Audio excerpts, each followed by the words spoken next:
नमस्कार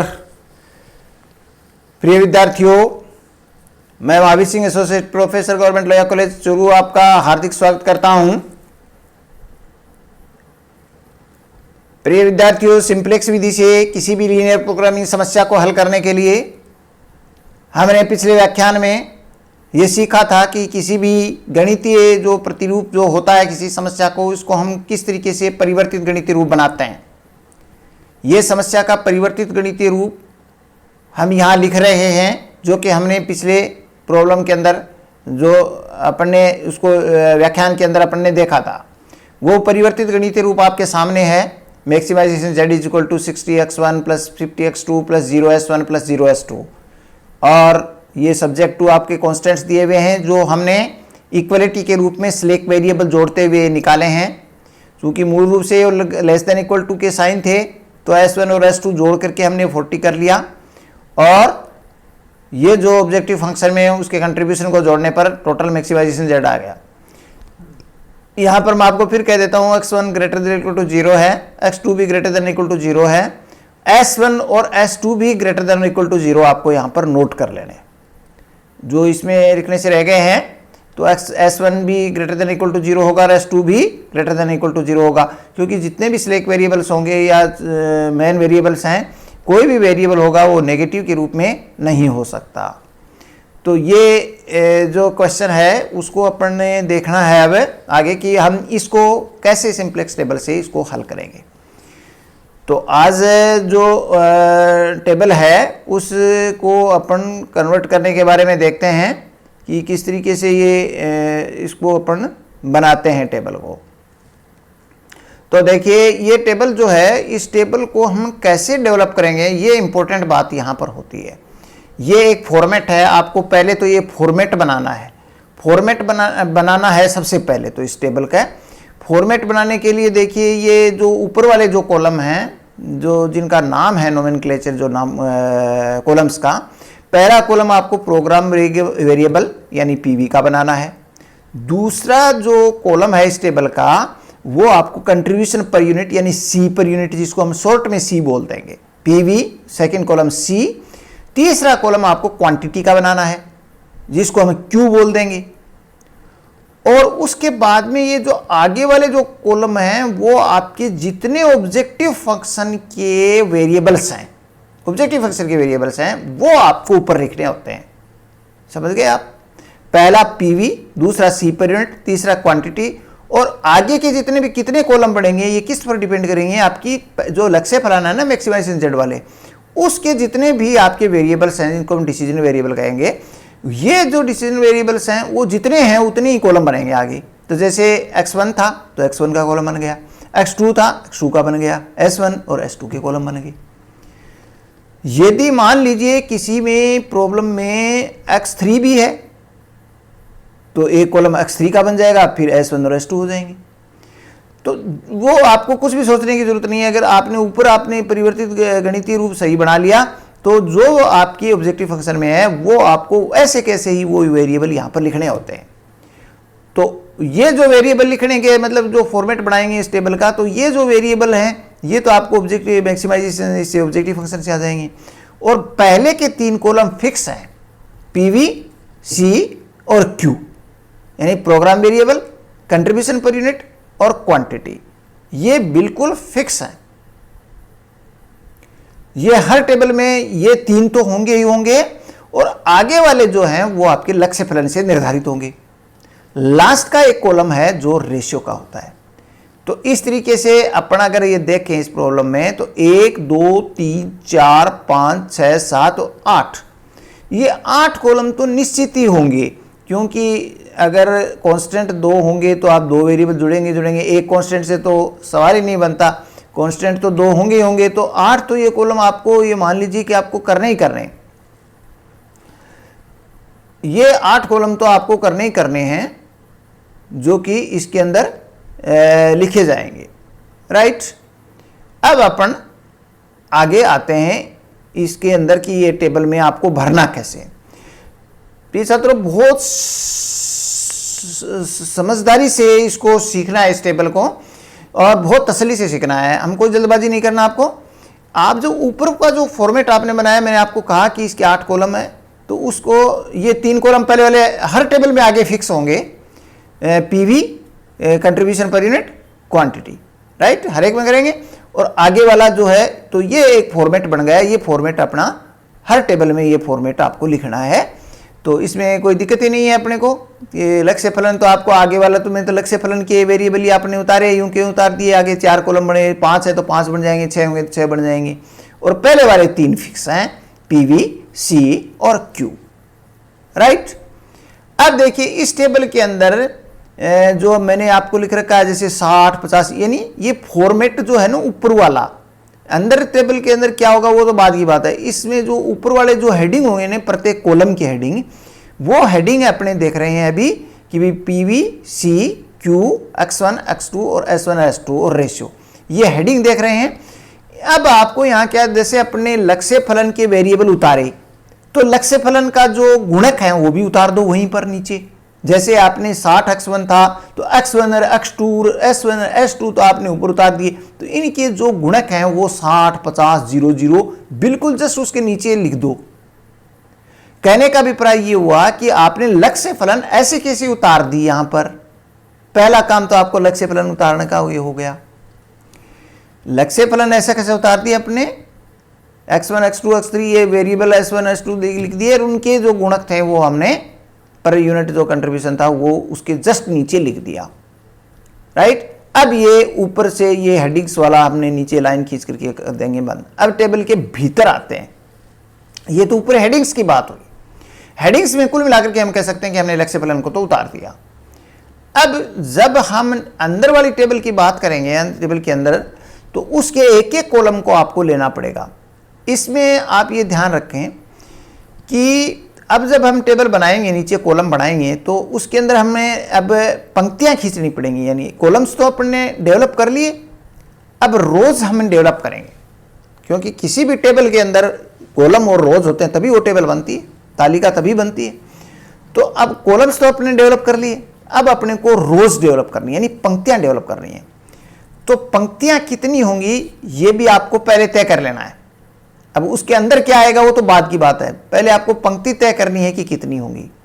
जैसे आपने कॉलम तय किए कि 3 कॉलम तो फिक्स हैं, पीवी, सी और क्यू, और आगे वाले कॉलम कितने होंगे ये ऑब्जेक्टिव फंक्शन यानी लक्ष्य फलन पर डिपेंड करता है। ऐसे ही आपकी पंक्तियां कितनी होंगी बिल्कुल फिक्स हैं। 2 पंक्ति तो आपको ऐसे करनी है, जितने प्रतिबंध है, 2 प्रतिबंध है तो 2 पंक्ति हो जाएंगी, 3 प्रतिबंध होंगे तो 3 हो जाएंगी। जैसे इस सवाल में 2 ही प्रतिबंध है आपके जो समीकरण के रूप में लिखे हुए हैं, तो वो दोनों प्रतिबंध है तो 2 आपके क्या हो गए, पंक्तियां हो जाएंगी।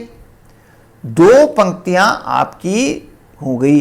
कहने का अभिप्राय यह है कि जितने प्रतिबंध होते हैं उतनी ही पंक्तियां होती हैं, तो 2 प्रतिबंध हैं तो 2 पंक्तियां आपको बनानी है, ठीक है। तो आपको 2 लाइनें खींच देनी है तो 2 पंक्तियां बनेंगी। अब इस पंक्ति का हेडिंग क्या होगा पहला वो अपना भी देखेंगे, तो 2 पंक्तियां बनेंगी और एक पंक्ति और बनेगी जिसका नाम है नेट इवेल्युएशन रो यानी NER। ये इसकी तीसरी पंक्ति बनेगी। इस टेबल की 3 पंक्तियां होंगी, इस टेबल में 3 पंक्तियां होंगी। यदि मान लीजिए प्रतिबंध 3 हैं तो 4 हो जाएंगी, 4 हैं तो 5 हो जाएंगी। जितने प्रतिबंध हैं उतनी तो पंक्तियां होंगी। एक पंक्ति NER यानी नेट इवेल्युएशन रो और होगी। क्लियर बात, जितने प्रतिबंध हैं उतनी पंक्तियां होंगी और एक पंक्ति अतिरिक्त होगी जिसका नाम NER होगा। इस प्रकार से ये डिसाइड हमने कर लिया कि कितने कॉलम बने और कितनी पंक्तियां बनी। अब कॉलम के ऊपर तो हेडिंग आपने लिख लिया, पंक्ति का हेडिंग जो होगा वो जैसे पहली पंक्ति का हेडिंग आपने लिखा यहां पर S1, दूसरी पंक्ति का हेडिंग लिखा S2। आप पूछ सकते हैं ऐसा क्यों लिखा, हमने X1 और X2 क्यों नहीं लिखा, S1 और S2 क्यों लिखा? तो यहां पर देखिए प्रोग्राम वेरिएबल वाले कॉलम में हमें जो प्रत्येक पंक्ति का जो वेरिएबल है, प्रोग्राम वेरिएबल वाला कॉलम के नीचे जो हम कार्यक्रम यानी वेरिएबल लिखना आपको यहाँ पर, इसका हेडिंग का नाम ही, इस कॉलम का हेडिंग ही है प्रोग्राम वेरिएबल। यानी इस कॉलम के नीचे प्रत्येक पंक्ति में आपको एक वेरिएबल लिखना है। जैसे पहली पंक्ति में एक वेरिएबल लिखना है और दूसरी पंक्ति में भी एक वेरिएबल लिखना है। तो ये जो दोनों वेरिएबल लिखने हैं, ये कौन से वेरिएबल आएंगे? बहुत सीधा सा मामला है बच्चों। आप ये देखिए कि पहला जो प्रतिबंध है, उस प्रतिबंध में से आपने S1 को सिलेक्ट कर लिया। चूंकि हर प्रतिबंध के लिए पंक्ति है, तो पहले प्रतिबंध की जो पंक्ति है वो S1, उसमें S1 सेलेक्ट करेंगे और दूसरे वाले में से S2 सेलेक्ट करेंगे। ऐसा क्यों? इसका बहुत सीधा रीजन ये है कि इसमें नियम है। एक नियम ये होता है कि हम प्रत्येक जो कार्यक्रम चर जो लेते हैं, जो वेरिएबल लेते हैं, वो ऐसा होना चाहिए जो पॉजिटिव 1 हो और वो दूसरे किसी भी प्रतिबंध में नहीं हो। ध्यान रहे, क्या? जो पॉजिटिव 1 हो, जिसका गुणक, जिसका मल्टीप्लायर 1 हो, और वह वेरिएबल केवल यूनिक है, उसी में है, वो दूसरे किसी भी वो समीकरण या प्रतिबंध में वो नहीं है। तो जैसे अब पहली लाइन जो है, पहली पंक्ति जो है, उसमें S1 ही एक ऐसा वेरिएबल है जो केवल इसी में है, दूसरे प्रतिबंध में है ही नहीं। दूसरे में तो S2 है। बाकी X1 पहले प्रतिबंध में दूसरे में भी है, X2 पहले में भी है, दूसरे में भी है। लेकिन S1 एक ऐसा जो वेरिएबल है जो केवल पहले प्रतिबंध में है, दूसरे में किसी में है ही नहीं, और उसका गुणक भी +1 है।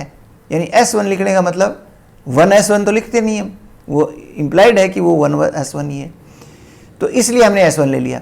दूसरी पंक्ति में हमने S2 ले लिया, क्योंकि वो केवल दूसरे प्रतिबंध में है, पहले प्रतिबंध में नहीं है, और उसका गुणक भी +1 है। इसलिए हमने S1 और S2 को सिलेक्ट किया। क्या ध्यान रखना आपको? पहली तालिका के अंदर हमें ये S1 और S2 ही आया, क्योंकि नियम इसमें यह होता है प्रथम तालिका बनाते टाइम कि हम केवल वही प्रतिबंध में से वही चर लेते हैं जो केवल उसी प्रतिबंध में हो और दूसरे प्रतिबंध में वो नहीं हो और उसका गुणक 1 हो। तो S1 आ गया और दूसरे प्रतिबंध में S2 आ गया। ये हमने हेडिंग ले लिया हर पंक्ति के। यानी प्रोग्राम वेरिएबल जब हम करते हैं तो उसमें वो चर लेते हैं। एक तो वो चर आया हमारा S1 और S2। अब अपन चूंकि प्रत्येक पंक्ति अपने लिखनी है, लेकिन ऊपर कॉलम को भी अपने को देखते जाना है। जब कॉलम वेरिएबल का था तो उसके नीचे हमने वेरिएबल लिखे 2। अब कॉलम का नाम है कंट्रीब्यूशन, C है उस कॉलम का नाम, ऊपर C लिखा हुआ है। तो आपको उनके कंट्रीब्यूशन लिखने हैं। S1 का पर यूनिट कंट्रीब्यूशन हमने लिख रखा 0 है। S1 का पर यूनिट कंट्रीब्यूशन हमने 0 माना था, तभी तो वो ऑब्जेक्टिव फंक्शन में +0 S1 +0 S2 तो आता। तो S1 का कंट्रीब्यूशन 0 और S2 का भी 0 ही है, क्योंकि 0 ही माना था हमने, इसका कंट्रीब्यूशन है ही नहीं। S1 तो एक काल्पनिक है, मतलब ये सॉरी एक अप्रयुक्त चर जिसको बोलते हैं, सिलेक्ट वेरिएबल है केवल लिखने के लिए। अब तीसरा कॉलम Q था। Q का मतलब यहाँ क्वांटिटी से है। इसमें अपन क्या लिखें? इसमें आपको बिल्कुल चिंतित होने की आवश्यकता नहीं है। जिस प्रतिबंध के सामने जो मात्रा लिखी हुई है, जैसे इसमें 40 और 60 है, यानी कांस्टेंट्स में इक्वलिटी में बदलने के बाद जो राइट हैंड साइड वाला RHS है, जो राइट हैंड साइड वाला जो फिगर है, वो आपको यहां लिखना है Q में। तो यहां पर जैसे 40 और 60 लिख देंगे तो ये Q वाला कॉलम भी पूरा हो गया दोनों पंक्तियों के लिए। PV में वेरिएबल है तो वेरिएबल लिख दिया हमने प्रत्येक पंक्ति के। फिर C है तो उन वेरिएबल्स के C लिख दिए प्रति, और Q हमने बराबर वाले लिख दिए। अब आता है आगे वाला। तो आगे वाले में अब ये जो टेबल का ये जो भाग होता है पंक्तियों वाला, वो एक्चुअल में प्रतिबंधों से रिलेटेड ही होता है। तो अब आपका वो ये पहला प्रतिबंध उतार दो S1 के सामने। S1 के सामने पहला प्रतिबंध उतारा तो अपने क्वांटिटी जो राइट वाला तो हमने पहले लिख दिया 40, और बीच वाला जो है ना 1 2 S1 X1 और 2X2 और S1 वाला वो यहाँ उतारेंगे। तो 1X1 के लिए अपन ने क्या कर देंगे? 1 उतार देंगे। फिर X2 वाले कॉलम के नीचे 2 उतार देंगे, और S1 वाले के नीचे 1 उतार देंगे, और S2 इसमें है ही नहीं तो 0 हो गया। S2 इस प्रतिबंध में है ही नहीं वैल्यू, तो इसलिए उसका 0 लिख देंगे। फिर दूसरी पंक्ति S2 वाली थी, तो उसमें भी अपन ने X1 के नीचे 3 लिख देंगे, x2 के नीचे 2 लिख देंगे, और s1 इसमें है नहीं तो 0 लिख देंगे, और s2 1 लिख देंगे, और जो इक्वल टू 60 है वो हम क्वांटिटी में पहले लिख चुके। कुल मिलाकर के ये प्रतिबंध जो होते हैं वो इस टेबल के भीतर वाले कॉलम में आते हैं। ऐसे कैसे उतारते हैं, उनके गुणक लिखते हैं। बस कुल मिला के बात आपको ये रखनी है। ये गुणक लिख दिए तो मतलब जैसे इस टेबल के ऊपर वाले खाले में मैंने आपको बताया ऑब्जेक्टिव फंक्शन उतार दी, और भीतर वाले कॉलम में अपने क्या उतार दिए, भीतर वाले कॉलम में प्रतिबंधों को उतार दिया, उनके गुणक उतार दिए। अब ये इतनी रचना तो हो गई, इस रचना में तो कोई जोर नहीं आया अपने को। अब बात बच गई, एक तो बच गया आगे रेशियो, और एक नीचे बच गई नेट इवैल्यूएशन रो। हम पहले नेट इवैल्यूएशन रो निकालते हैं, उसके बाद रेशियो पर आते हैं। तो क्रम आपको ध्यान रखना है, पहले फॉर्मेट बनाना ऊपर वाला, फिर आपको राइट साइड में आपको प्रत्येक पंक्ति के पीवी में क्या आएगा उनके सी, फिर क्यू लिख करके भीतर वाले कॉलम में फिर अपने कॉन्स्टेंट्स को उतार के अब अपन एनईआर पर पहले आते हैं। नेट इवैल्यूएशन रो हमारी क्या कहती है, नेट इवैल्यूएशन रो हम कैसे कैलकुलेट करेंगे आपको पता होना चाहिए पहले। तो ये एनईआर निकालने का आपको तरीका बता देते हैं, बहुत सिंपल सा तरीका है एनईआर का। आपको क्या करना है, जैसे एनईआर आपको ध्यान रखने की है कि सभी कॉलम की नहीं निकलती। टेबल के पहले जो 3 कॉलम हैं पीवी, सी और क्यू, उनको हम छोड़ देते हैं, उनके कोई भी नेट इवैल्यूएशन रो नहीं निकलता। नेट इवैल्यूएशन रो केवल ऑब्जेक्टिव फंक्शन के वेरिएबल्स का निकलता है। तो ऑब्जेक्टिव फंक्शन जो होती है, जैसे x1, x2 और s1, s2 आए हुए हैं जो ऊपर लिखे हुए हैं टेबल के, केवल उन्हीं खानों के एनईआर निकलते हैं। क्लियर? तो जैसे x1 का निकलेगा, s2 का निकलेगा, s1 का निकलेगा, s2 कॉलम का निकलेगा। तो अब s1 के नीचे, x1 के नीचे कितना आएगा एनईआर, जैसे 60 आया। अब आप देख सकते हैं 60 कैसे आया, ये आपको देखना है।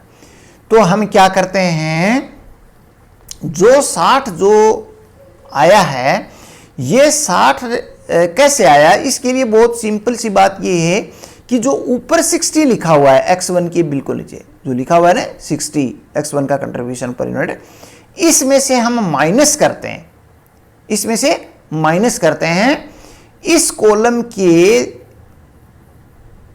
जो प्रविष्टियां हैं, इन प्रविष्टियों को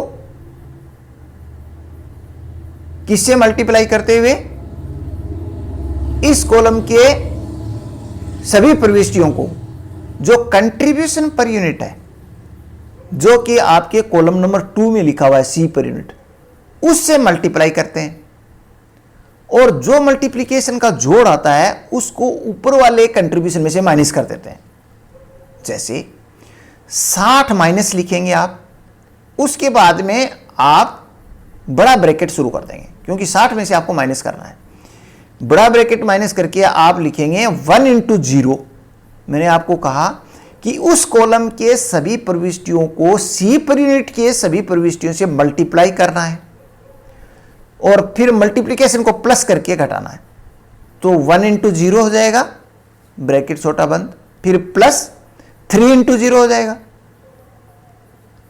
और जब 1 इंटू 0 और 3 इंटू 0 को प्लस करेंगे तो जोड़ 0 ही आएगा ना, 0 आएगा, क्योंकि 1 को 0 होते 0 आ जाता है।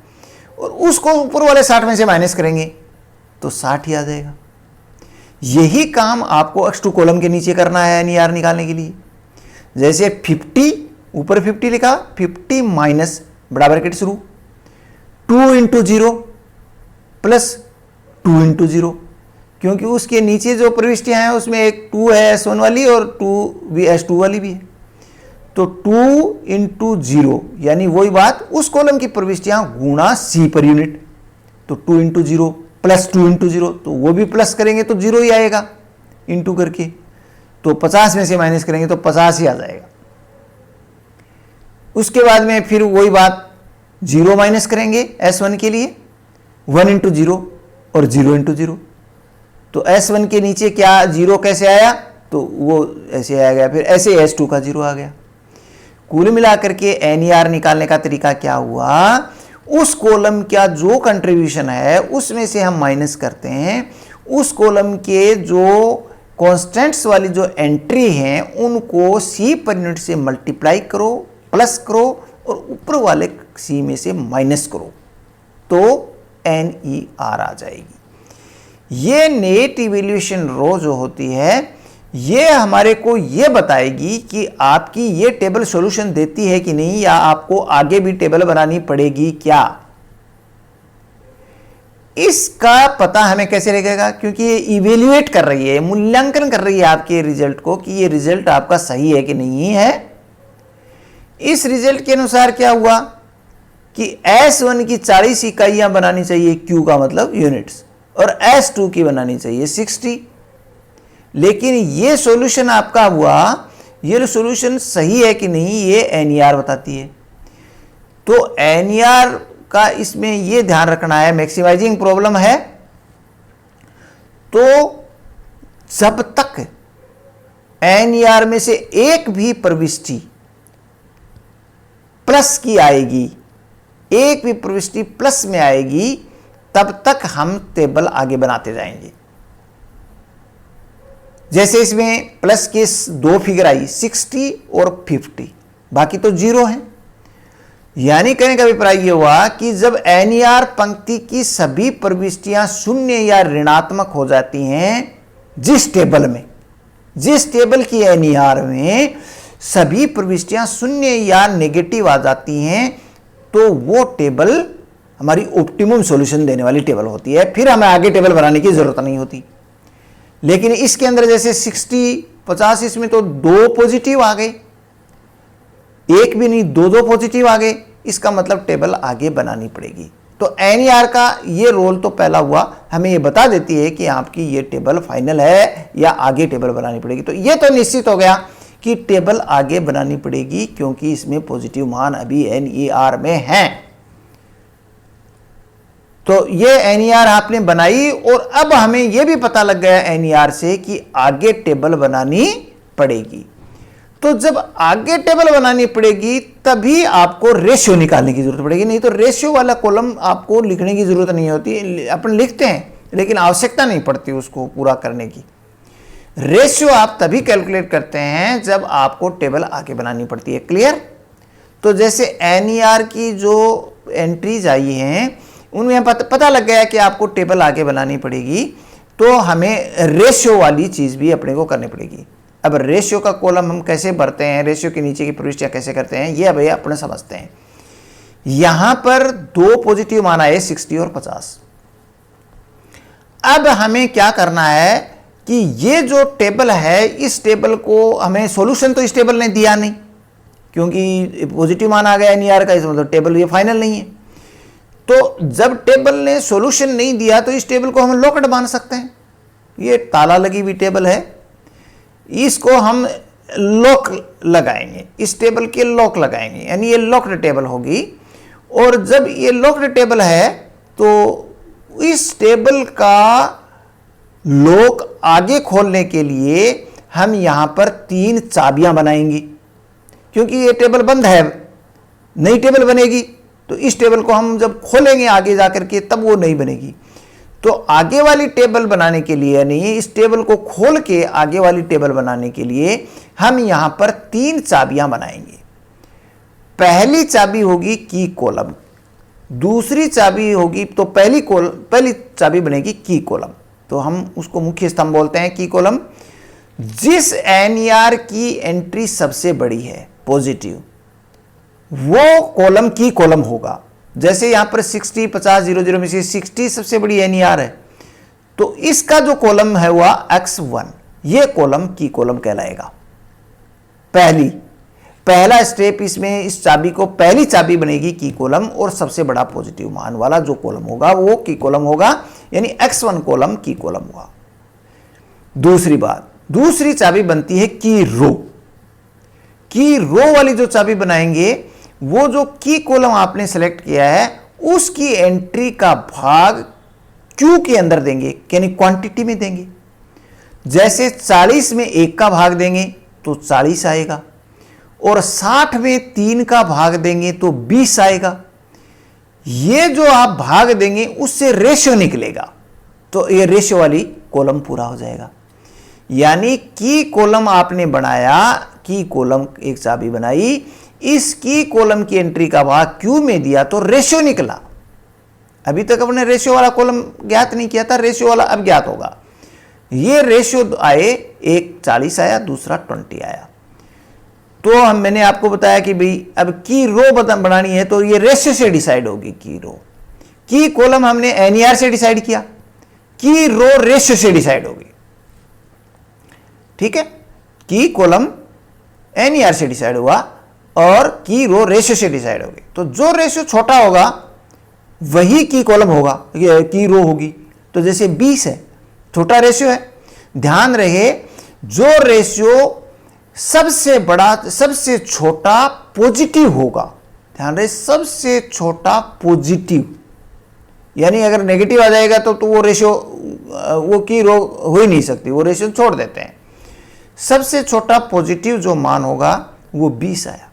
अब इस 20 की जो पंक्ति है वो की रो कहलाएगी। तो ये S2 पंक्ति हुई, ये S2 पंक्ति हुई। जैसे ऊपर X1 कॉलम हुआ तो S2 पंक्ति भी 20 वाली, ये की रो हुई। हमने दूसरी चाबी भी बना ली, की कॉलम बनाया सबसे बड़ा एनईआर, इसकी एंट्री का भाग देकर के क्यू में रेशियो निकाला, सबसे छोटा रेशियो क्या हुआ, की रो हुआ।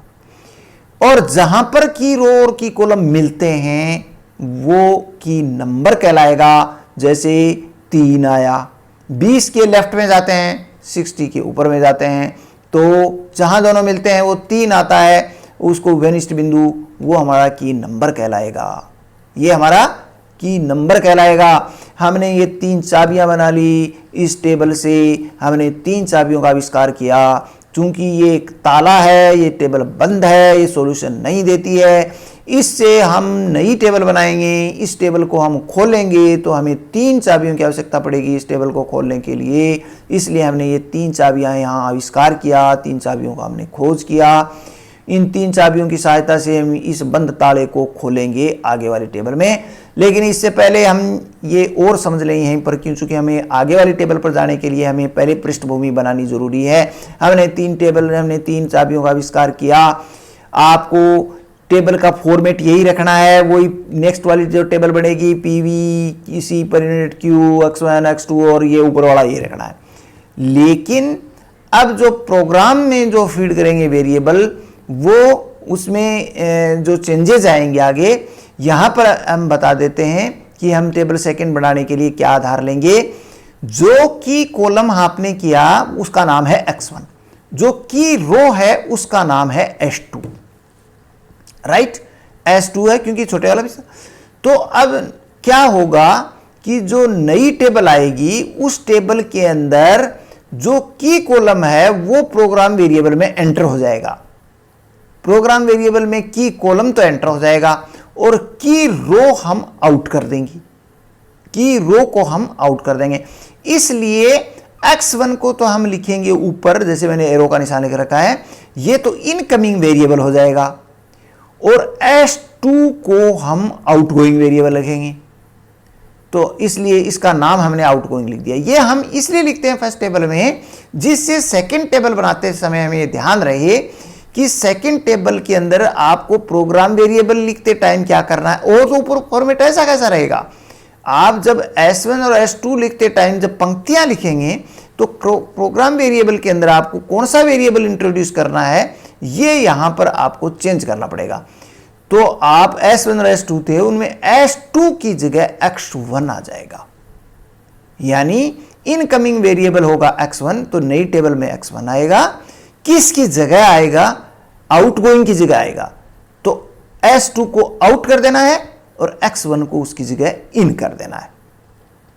बस ये बात हमें टेबल फर्स्ट में डिसाइड कर लेनी है कि हम टेबल सेकंड में क्या करेंगे, S2 की जगह X1 कर देंगे। तो इसके लिए बहुत सीधा सा है, नई टेबल है, नया मेंबर आया X1 will be welcomed and S2 will go. तो दूसरे रूप में आप ऐसे समझें, रो विल गो, यानी S2 रो थी तो रो विल गो, और कॉलम विल वेलकम तो X1 वेलकम हो जाएगा। रो थी S2, row will go, column will welcome. तो कॉलम को हम वेलकम करेंगे x1 का, और S2 को हम गो कर देंगे, यानी आउट कर देंगे, रो विल गो। तो S2 की जगह हम x1 इंट्रोड्यूस करेंगे नई टेबल में। ये हमें डिसाइड हो गया। नंबर 1 बात, 3 चाबियां हमने बनाई, की कॉलम, की रो और की नंबर। ये बात हमें ध्यान आगे रखते हुए हम अगली टेबल के ऊपर जाएंगे। आज की इस प्रक्रिया में हमने टेबल फर्स्ट बनाना सीखा। ये पर्याप्त है आज का कार्यक्रम। आज के कार्यक्रम में केवल टेबल फर्स्ट बनाना आपने सीखा, यही आपको आना चाहिए। ये इतना आप आज की टेबल के अंदर आप सीख लें, दोबारा उसको पूरा देख लें कि हमने कैसे। पहले तो आपको ऊपर का फॉर्मेट बनाना आना चाहिए कि भाई हमने ये जो भी 1 2 3 4 जो 8 कॉलम है वो कॉलम हमें बनाना है।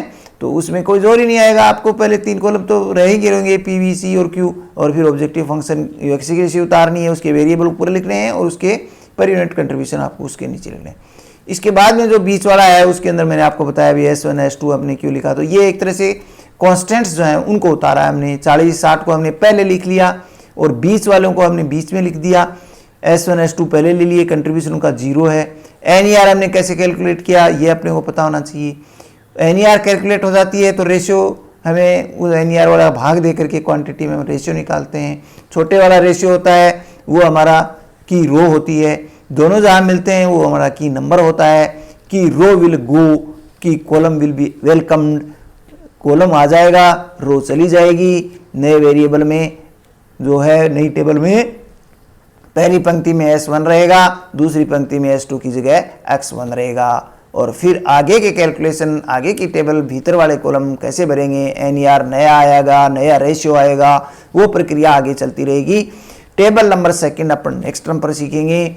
आपको किसी भी समस्या में टेबल नंबर 1 और टेबल नंबर 2 आ जाए, उसके बाद में आगे की टेबल्स में सब चीज़ें आपको टेबल नंबर 2 के आधार पर, टेबल नंबर 3, टेबल नंबर 4, 3 के आधार पर 4, 4 के आधार पर 5, ऐसे टेबलें बनती जाती हैं।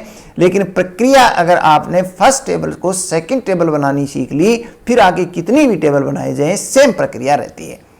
तो आपको फर्स्ट टेबल की प्रक्रिया सबसे पहले समझनी है और सेकंड टेबल की प्रक्रिया में हम कैसे करेंगे, ये 2 टेबल सबसे इंपॉर्टेंट होती हैं। फिर आगे की टेबल बनाने में आसानी, वो सेम चीज़ें रिपीट होती रहती हैं तो ज़्यादा दिक्कत नहीं होगी।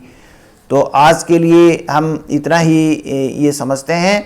ये सारी स्टेप्स इसके अंदर आपको जो बताई गई हैं वो सारी स्टेप्स मैंने आपको इसके अंदर समझा दी हैं। ये की कॉलम, की रो, सब चीज़ें मैंने आपको अच्छी तरह से बता दी हैं। आप इनको देख लें। प्रिय छात्रों, मैं फिर आपको बता देता हूँ कि आपको PDF के रूप में आपको डिस्क्रिप्शन बॉक्स में ये सारी जो मैंने आपको इस वीडियो में ये जो नोट्स आपके चल रहे हैं साथ में, इनको PDF फॉर्म में आपको वहाँ पर उपलब्ध हो जाएंगे। आप उनको अगर साथ में उनको एक एक को आपको देखना चाहें, उसको पढ़ना चाहें, तो आप उसको डिस्क्रिप्शन बॉक्स में जा कर के पढ़ भी सकते हैं। तो आज के लिए आपका इतना ही अपन करेंगे। नेक्स्ट टर्म पर अपन टेबल नंबर 2 बनाना सीखेंगे। धन्यवाद, बहुत बहुत धन्यवाद।